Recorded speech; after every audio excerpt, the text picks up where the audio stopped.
Bonjour, ici Cérémonie. Voici ma deuxième vidéo d'introduction avec le clan de la chèvre. C'est un autre clan que je recommande quand même aux joueurs qui se lancent dans Northgard. Leur spécialité en un mot, c'est la nourriture et par la suite, qu'ils peuvent reconduire en or. Commence avec un mouton directement et ils peuvent construire jusqu'à 2 bergeries. Les bergeries, c'est un bâtiment spécial qui peuvent juste construire un certain nombre limite. Et ça permet de placer tes moutons dans les bergeries.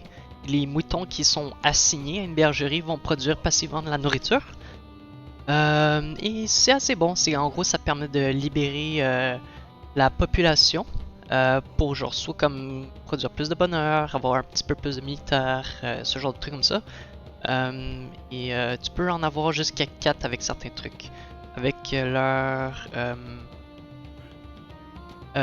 bonus de 200 ici, et avec leur relique.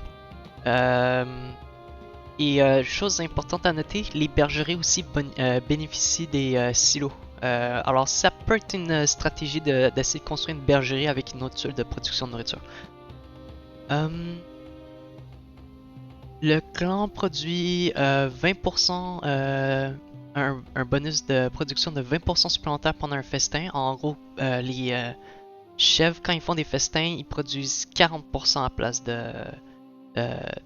ils ont un gain de 40% de production supplémentaire à la place de 20%, qui est quand même pas mal fort. Surtout qu'ils peuvent avoir des festins gratuits avec leur bonus de 500. Et les festins sont, entre guillemets, n'ont pas de limite de coût. Genre, tu pourras te retrouver dans des situations à un moment donné où tu pourras juste plus payer les festins. Mais les chefs peuvent continuer à essayer de payer, c'est assez fort. Pour contrebalancer ça, ils ont un petit malus où les unités, l'expérience militaire est réduite de 20%, les gains d'expérience militaire. C'est comme un peu... Ça peut faire mal tout dépendamment, mais je pense pas que c'est un clan qui veut focuser beaucoup trop sur le militaire. C'est un peu... ça peut en faire un peu mal s'ils essaient d'aller pour genre, tu sais, comme juste se barricader et aller pour l'option défensive. Pour les options militaires, ils sont pas capables de gagner assez d'expérience militaire, puis quelqu'un les rentre dedans parce qu'ils n'ont pas les passifs qu'il leur faut. Mais sinon, je pense que c'est un clan assez solide. À 200, ils gagnent 2 moutons gratuits. Alors ça peut leur aider à remplir une bergerie. Et la production des bergeries ouais, ça. La production des bergeries est montée de 10% de nourriture. Alors, ça aide à comme couvrir les besoins de nourriture de plus de population que tu peux attribuer ailleurs, bien sûr. Et à 500, oui, bon, t'as le festin gratuit une fois par année et tes unités se régénèrent pendant que le festin est actif. Qui est assez fort. Puis je pense que c'est actif aussi quand ils sont en combat. J'ai pas assez testé le clan de la chèvre pour le savoir, mais c'est assez bon.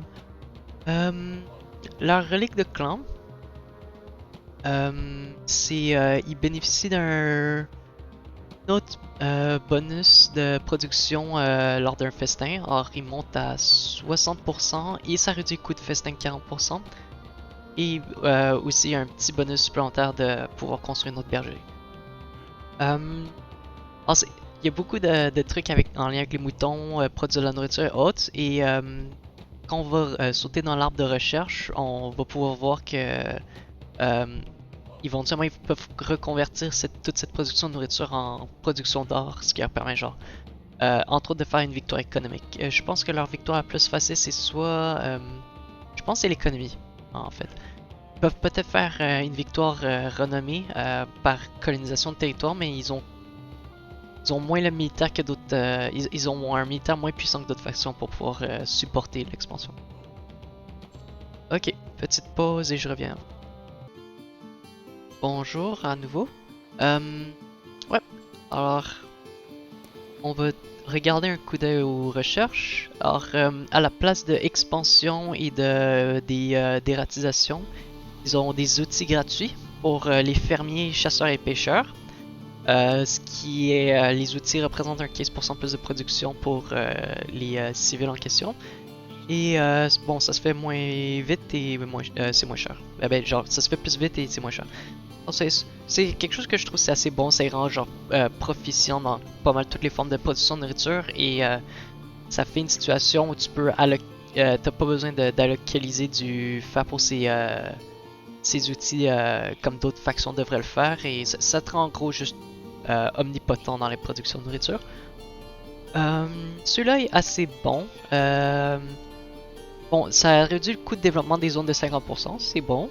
Un nouveau mouton apparaît périodiquement dans les bergeries abritant 2 moutons. En gros, tes moutons se reproduisent et ça permet de faire 2 choses. Soit populer tes bergeries jusqu'à leur maximum plus facilement. Et aussi, plus tard, tu as des affaires comme commerce de laine qui vont pouvoir dépenser tes moutons, tes excès moutons pour certains trucs. Assiduité. Un villageux supplémentaire peut être affecté aux bâtiments améliorés produisant de la nourriture et du bonheur. En gros, ton maximum pour ces bâtiments-là, s'ils sont améliorés, passe de 3 à 4 à la place. Alors, c'est comme ça fait un espèce de saut de 2 à 4 de production. Ça peut être bon. En gros, ça couvre les productions de bonheur et éventuellement, tu as toujours accès à Peuple Heureux pour en produire encore plus de bonheur. Et après, avec nourriture et bonheur, ça permet de soutenir des grosses populations. Alors, ouais, je pense que c'est un clan qui peut être assez bon comme je disais, à subvenir aux besoins d'une grosse population. Puis avoir une grosse population, c'est utile pour plusieurs raisons. Avoir un plus gros militaire, euh, produire différentes ressources plus spécialisées, genre les crowns, le savoir. Ils ont aucun bonus militaire. C'est pas un clan qui devrait être joué avec un plan militaire en tête. Euh, pour sauter à branche économique, ils ont à place du savoir. Du coup, ça te donne un peu une idée que c'est pas un clan qui devrait trop poursuivre la victoire de savoir. Ils ont à place commerce de laine. Tes moutons, quand ils sont dans les bergeries, maintenant génèrent de l'or aussi. Et les moutons peuvent être sacrifiés pour des crowns d'or. Maintenant, tu as l'option de soit les sacrifier pour 80 de nourriture ou soit les sacrifier pour 40 de crowns. Et avec aménagement, ça, en gros, tu te retrouves si tu fais attention à pas genre trop brûler tes moutons, façon de parler, trop les consommer. À un moment donné, tu te retrouves avec tes générations de moutons où tu as trop de moutons pour savoir ce que tu vas en faire. Alors, tu peux soit utiliser tes moutons soit pour coloniser, faire des festins, euh, augmenter tes gains d'or pour genre soit faire des achats avec tes marchands, tes marchés, ou euh, euh, pousser plus d'or pour drainer ça en une victoire économie. Et après ça, ils ont commerce des vivres. Faire du commerce de nourriture, en gros, avec des marchands, échanger de la nourriture, augmente les revenus en crâne de 50%. Alors, ils génèrent 50% plus de crâne en échangeant de nourriture, c'est bon. Et ce bonus est augmenté de 70% dans une zone qui a déjà de la nourriture naturelle. Et les routes commerciales avec les Jotnar augmentent les relations avec cette faction de 50%. En gros, les chèvres ont une assez bonne affinité avec les Jotnar. Tu peux t'y allier rapidement. Puis les Jotnar, si vous savez pas ce que ça fait, c'est lorsque tu arrives à 100, tu te retrouves avec un Jotun. C'est comme en gros une espèce de géante unité qui peut aider à se protéger défensivement et autres. C'est juste faut que tu fasses attention parce que s'il meurt, tu as peur pour de bon.